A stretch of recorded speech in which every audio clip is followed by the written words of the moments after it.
안녕하세요. 안녕하세요. 예, 반갑습니다.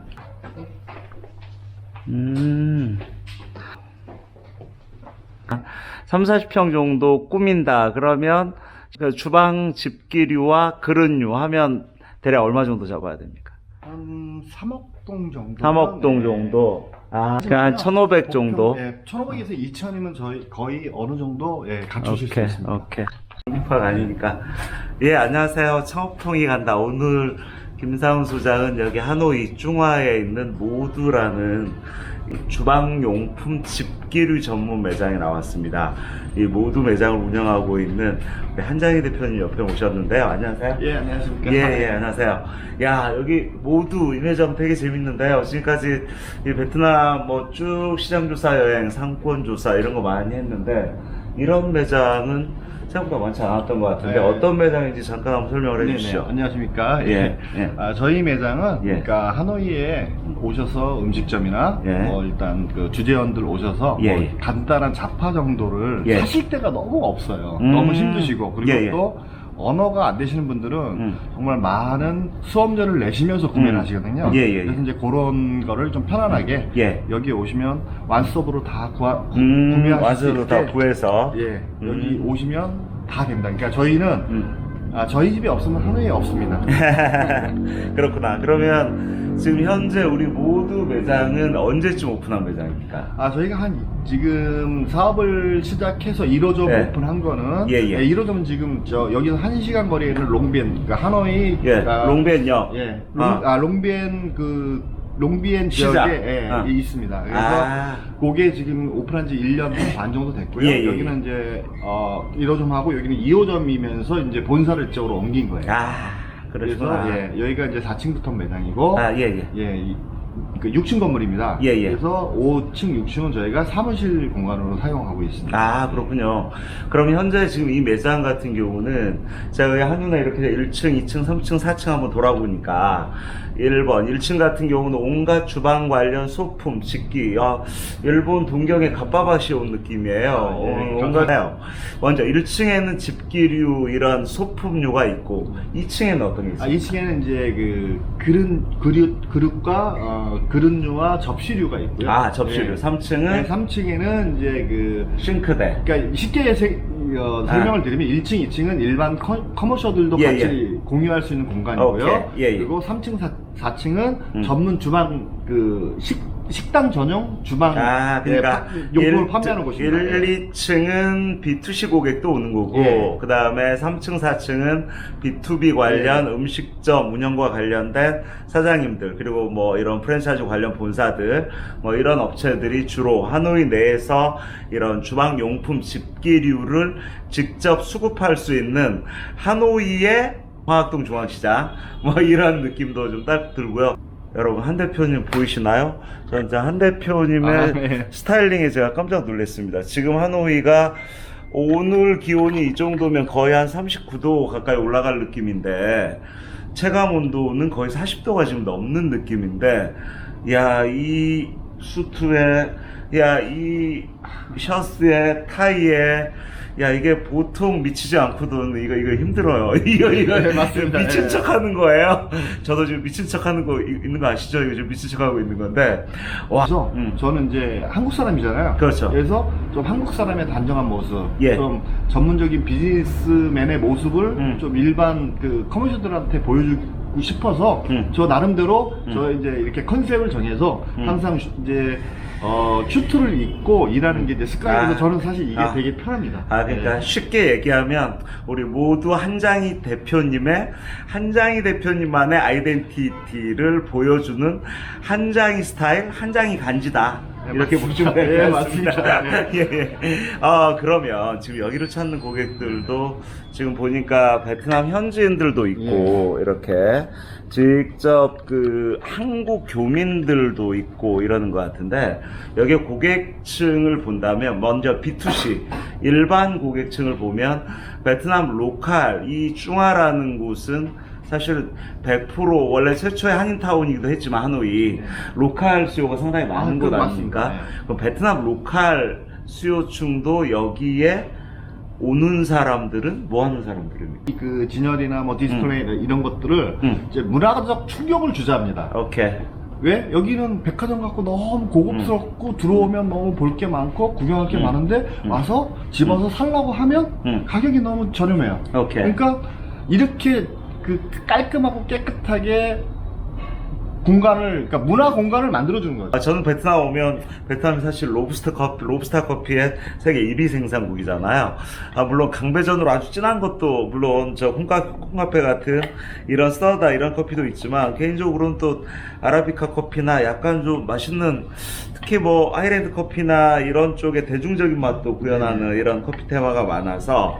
그런데 사장님, 제가 여기 딱 보면서 느꼈던 것은, 이 모두에 대한 매장 이미지 컨셉이, 요즘 2019년 이후에 비즈니스 트렌드가 어떻게 보면 2000년 이후에 컨버전스 트렌드도 있고, 최근에 어떻게 보면 이 비주얼 가치, 보여지는 가치가 곧 구매 가치고 시장 가치고 매출 가치로 이어질 수 있는 이런 측면도 물론 있습니다만, 제가 보기에는 이건 베트남에 진출한 한국의 기업 중에서 그래도 손꼽히는 기업이 딱 몇 군데가 있는데, 저는 그 중에 하나가 락앤락이라고 봤어요. 맞습니다. 이거를 이건 작은 스몰 사이즈 락앤락 같은 분위기인데 이런 느낌이 좀 들었는데 왜 웃으세요? 저희가 추구하는 너무 정확하게 딱 집어내시니까 제가 너무 깜짝 놀랐습니다. 역시 대단하십니다. 한국에서 보여지는 락앤락과 이런 호치민에서나 하노이에서 보여지는 락앤락 같이, 특히나 로드샵도 있지만 베트남에 지금 앞으로 시장 패러다임을 상당히 좀 리드하고 있는 쇼핑몰 상권 상당히 지금 부각되고 있는 상황에서, 한국의 먹거리도 있지만 놀거리, 즐길거리, 살거리, 그 중에서도 락앤락 같은 경우는 한국적인 컨텐츠와 한국적인 문화 가치를, 특히 어떤 락앤락이라는 지퍼백, 지퍼백, 락 이것만 생각하시는데, 거기 보면 한국인을 위한 라이프 스토어, 그러니까 한국 사람들의 컬러가 젖어 있는 라이프 스타일 스토어 뭐 이런 느낌이 맞습니다. 이제 그러니까 저희가 추구하는 거는 그거와 그 다이소를 좀 접목한, 이쪽에 보시면 이제 일반 잡화들을 굉장히 많이 나타났거든요. 맞아. 그래서 이제 잡화 포션도 많이 늘리고 있는 지금 중입니다. 그러니까 락앤락 플러스 다이소. 그 다이소를 benchmarking했던 산무라든지, 아니면 최근 중국 친구들이 하고 있는 무궁생화. 맞습니다.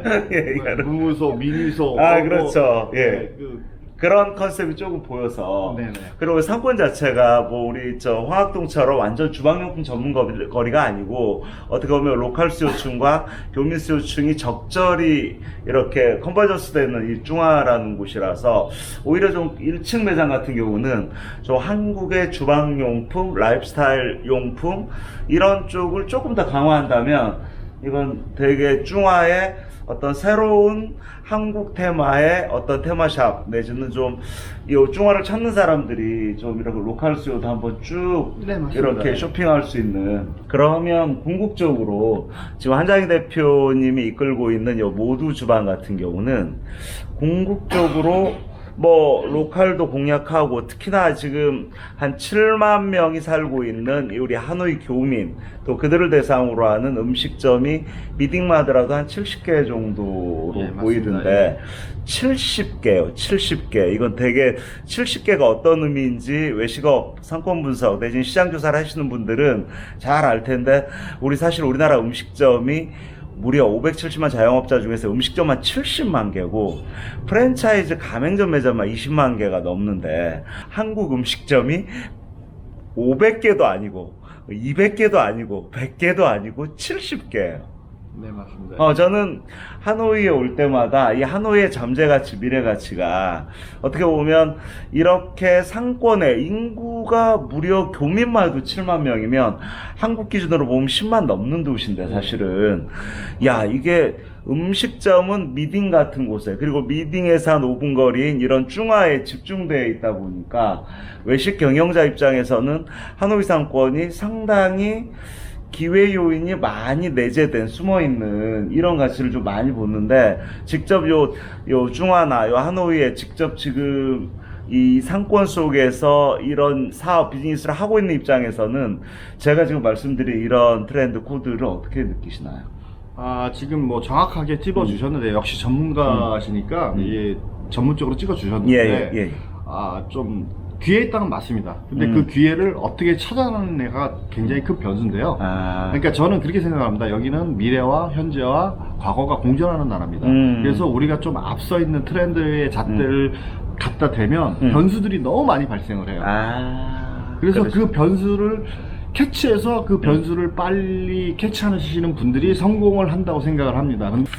야, 베트남이 어떻게 보면 한국인들의, 특히 이제 저는 한국 창업사 시장이 2000년 이후 그리고 2010년 이후 특히나 최근 들어서는 한국 창업 시장의 컨디션이 상당히 좀 악화되면서 창업자들에게 꿈이 90년대만 하더라도 리치맨, 창업자들의 꿈은 리치맨 부자였거든요. 네, 맞습니다. 이게 열심히 성실히 착하게 한눈 안 팔고 집 가게 이러다 보면 어느 날 갑자기 돈이 내 옆에 있었어요. 와우, 조물주 옆에 건물주도 됐어요. 예, 뭐 이런 시대였는데 지금 우리 대한민국 창업자들이 야, 저의 꿈은 건물주예요, 이런 사람 별로 없습니다.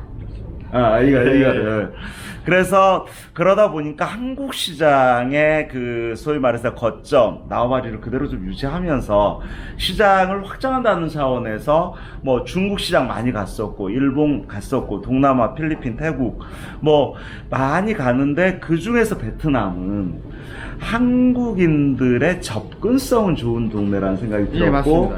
상당 부분은 호찌민으로 더 많이 갔죠. 예, 맞습니다. 이거를. 근데 우리 한장희 대표님은 호찌민이 아닌 하노이의 터를 잡았단 말이에요. 네. 그 이유 한 말씀. 쉽게 얘기하면 겁니다. 거기는 저희 사실 매출 규모, 그러니까 모든 경제 규모가 한 4배 정도 큽니다. 호치민은. 그렇죠. 예.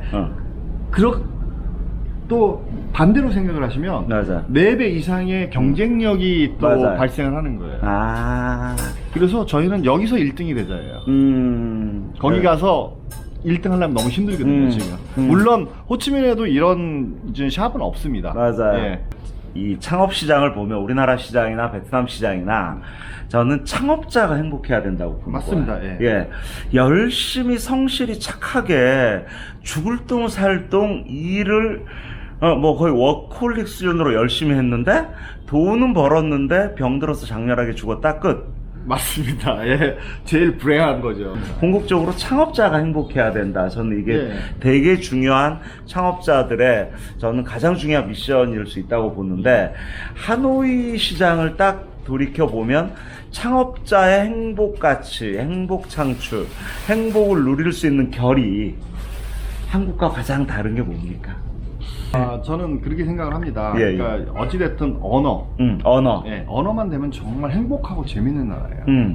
근데 언어가 안 되기 때문에 되게 힘듭니다. 언어 잘 되잖아. 저는 잘 안 됩니다. 그렇지만 이제 쉽게 생각해서 그렇습니다. 그 언어가 안 되면 이제 운전면허 라이센스 예를 들면 이제 저 같은 경우는 라이센스를 받을 때 언어가 안 되시는 분들은 무조건 그 한국어가 되는 브로커를 통하게 되면 이제 여기 돈으로 300만 동입니다. 와. 근데 언어가 되면 로컬 브로커를 찾게 되면 120만 동으로 떨어집니다. 근데 제가 직접 가서 하면 이제 뭐 공증받고 해도 한 50만 동 안쪽입니다. 그게 지금 300만 동에서 120만 동에서 50만 동.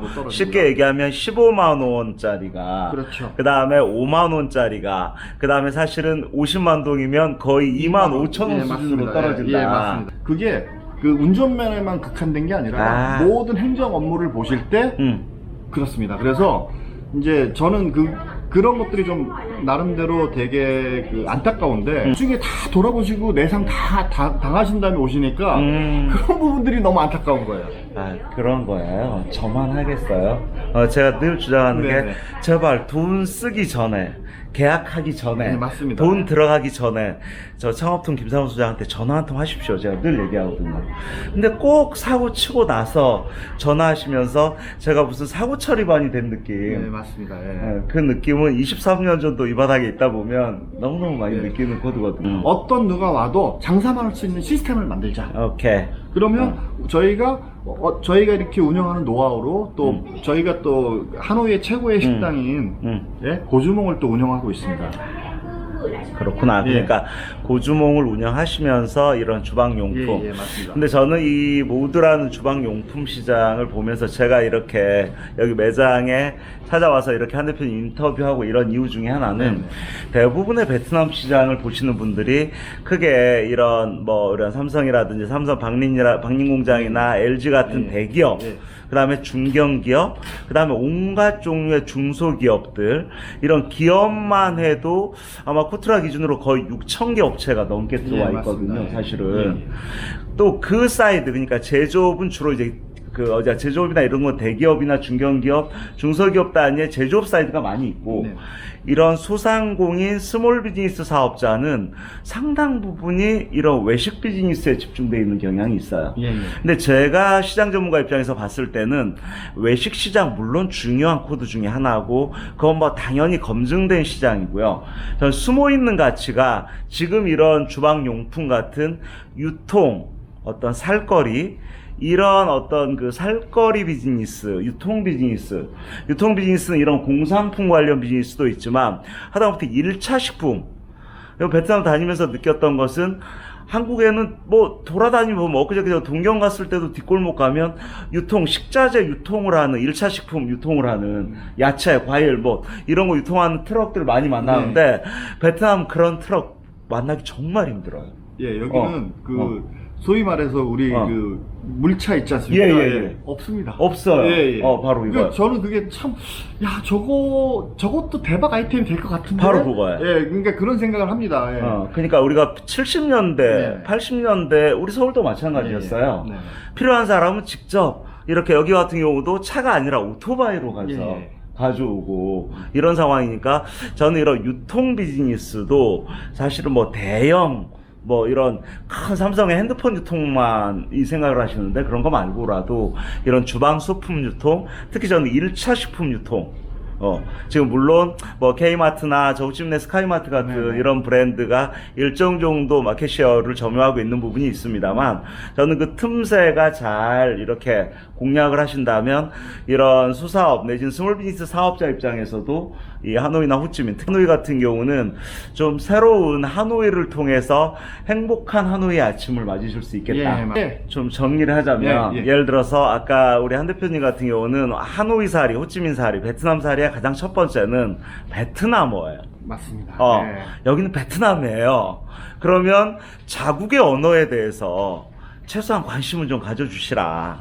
이거를. 맞습니다. 물론, 미딘이나 베트남의 푸민 같은 동네 가면 한국말만 하고도 살아가는데 전혀 지장 없는 동네인 건 맞는데, 그래도 비즈니스 가치를 더 확대하시려면 1억 베트남 자국민들의 그들의 언어를 최소한 옆에 근처라도 가야만 그들의 어떤 그 잠재적 가치를 깊숙이 호흡할 수 있다.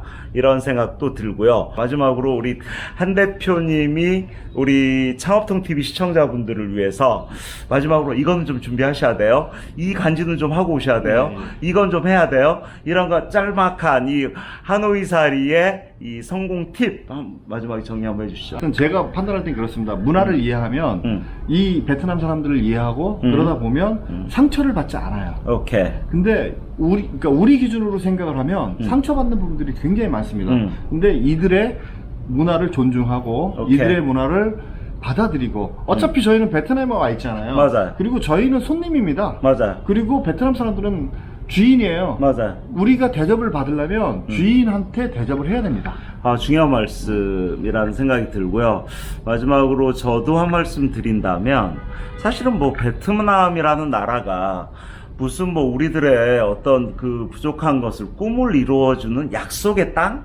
이렇게 생각하지 않았으면 좋겠어요. 아닙니다. 저는 그냥 비즈니스맨으로서 우리 5천만 우리나라 시장이 워낙 작고, 이거를 중국 시장 많이 갔지만 또 시행착오 많이 겪었고, 일본 시장 1억 2,700만 시장 참 중요하긴 한데 그들의 카르텔이 너무 견고하고, 그런 측면에서 베트남은 1억 베트남 인구가 한국인에 대한 따뜻한 시선, 이거만으로도 저는 일단 베트남에 오면 마음이 편안해진다. 행복한 나라입니다. 그렇죠. 그래서 저는 이 나라를 통해서 그냥 단기간 내에 홈런 치려고 하는 것보다는, 저는 개인적으로 개인적으로 야 칠순 넘어서 하노이, 호치민, 특히 좋아하는 달랏 막 이런 예, 동네 예, 왔다 갔다 맞습니다. 하면 그냥 단지 저의 인생이 조금 윤택해질 수 있겠다. 아, 예, 맞습니다. 그래서 오늘 저 모두 여기 중화에 있는 요 주방용품 전문 매장에 와서 야 베트남 이 비즈니스 특히 외식과 관련된 스몰 비즈니스 시장에 어떻게 보면 되게 트렌드샵에서 재밌는 말씀 나눠봤습니다. 창업통 TV 김 소장이 간다 이 모두 주방편 여기까지입니다. 예, 마치겠습니다. 감사합니다. 예, 예. 고맙습니다.